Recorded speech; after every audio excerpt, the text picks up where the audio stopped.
يخرج رجل من بني آدم اسمه الدجال أو وصفه الدجال. هو إنسان لكن عظيم الخلقة، شكله قصير ليس بطويل. احفظ الوصف حتى إذا رأيته يوما من الأيام عرفته، لأن هناك بعض الأحاديث التي تقول أنه موجود الآن، لكن ما يظهر ظهورا إلا آخر الساعة، آخر الزمان، قرب الساعة.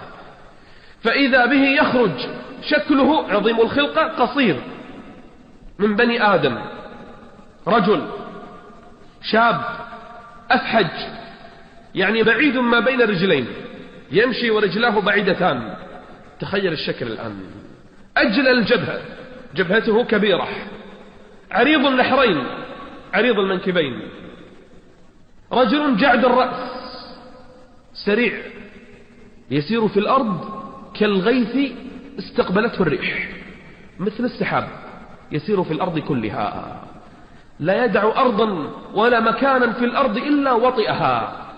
رآه النبي في المنام صلى الله عليه وآله وسلم، قال: جسيم أحمر جعد الرأس أعور العين اليمنى عوراء ممسوحة كأنها عنبة طافئة، واليسرى فيها عيب ناتئة عليها ظفرة قطعة لحم، يعني اليمنى معيبة واليسرى معيبة، أما اليمنى فممسوحة مسحا، أما اليسرى فعليها مثل قطعة لحم، قطعة لحم فيها يعني مثل اللحم البارز على عينيه، مشوه العينين لكنه أعور.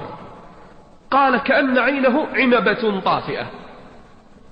ثم قال: مكتوب بين عينيه، علشان ما تضيع، مكتوب بين عينيه كافر، في رواية كاف فاء راء، يقرأها كل مؤمن قارئ أو ليس بقارئ، حتى الأم يقرأ من حفظ الله لأهل الإيمان. أهل النفاق ما يقرؤون، أهل الكفر ما يقرؤون، لكن أهل الإيمان يقرؤون هذه الكلمة وإن لم يروها.